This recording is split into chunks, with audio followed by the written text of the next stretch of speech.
Tjena! Välkommen till Gles Stockholm. Här är min hemmaplan. Häng med upp ska jag visa lite coola serverhallar. Ja, det här är ju en gammal kabelfabrik där ASEA gjorde kabel en gång i tiden.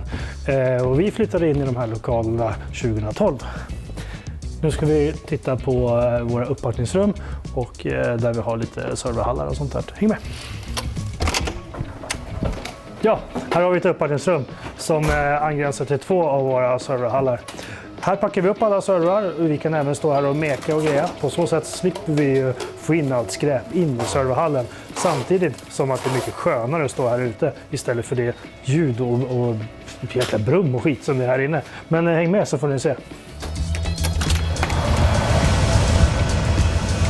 Ja, här inne har vi en serverhall med både vår egen utrustning och även kunder. Då. Så att colocation-kunder har dygnet runt access till de här lokalerna och sina rack som står här.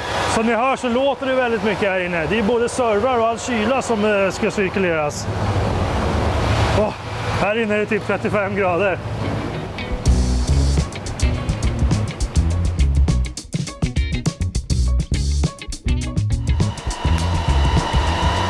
Ja, här har vi våra släcktuber för den här serverhallen.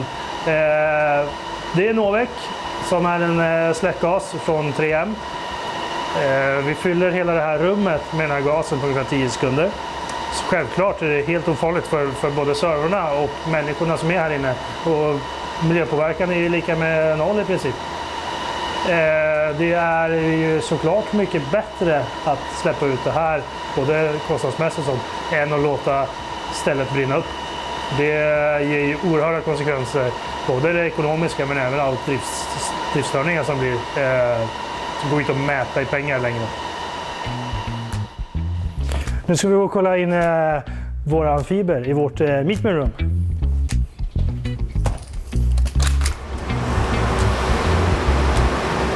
Och här har vi en jäkla massa fiber alltså. Det går ju åt sjuka mängder med både kablar och data för att förse våra kunder och våra egna tjänster med all fiber.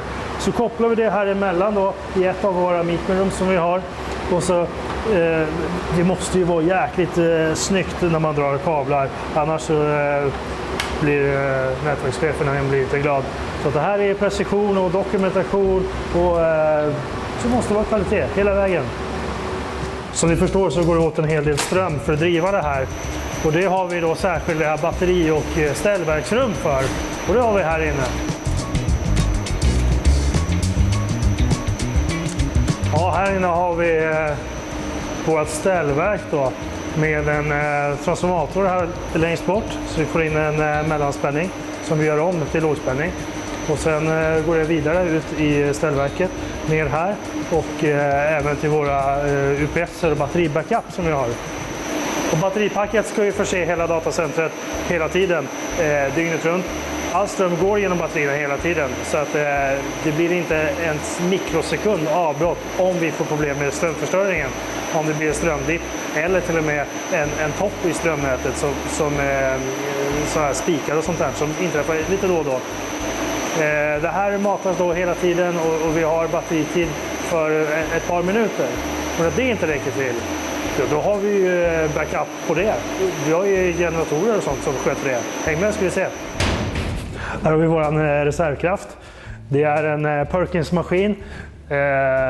Det väger ungefär 14-15 ton den här lilla pjäsen. Och tar över all ström i hela datacentret på 20-15 sekunder någonting. Och då givetvis kontor, kaffemaskin, allting sånt så att vi kan fortsätta jobba oavsett vad som händer i världen. Vi matar den här med ett bränsle som heter Ecopar. Naturligtvis är det miljövänligt och lagringsbeständigt på alla sätt och vis. Minskar utsläpp mot traditionellt diesel och sånt där. Den är ganska törstig när den ska mata hela ett helt datacenter. Så det går åt lite soppa när vi testkör och sånt där. Tack och lov har vi inte så mycket strömavbrott så att den står mest bara redo och väntar liksom.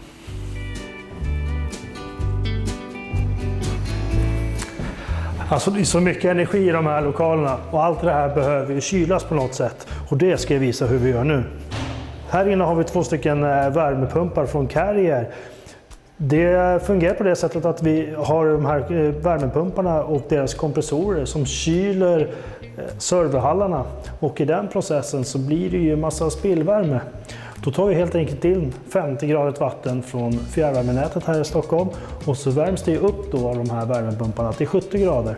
Och på så sätt så har vi en hel del energi som går in i serverhallen, men också nästan lika mycket energi som faktiskt går ut från serverhallen i form av fjärrvärme. Så att det blir väldigt bra, klimatsmart, grönt och driftsäkert och allting. Enligt mig så är det här den bästa lösningen man kan ha på ett datacenter. Det var ju fjärrvärmen, och det är det jag gillar här. När man får prata om kyla och säkerhet och redundans och hela den här biten. Och ja, det finns ju tydligen folk som gillar andra saker också.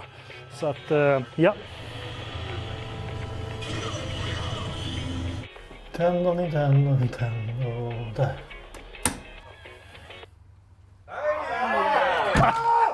Har du ingen redundans eller?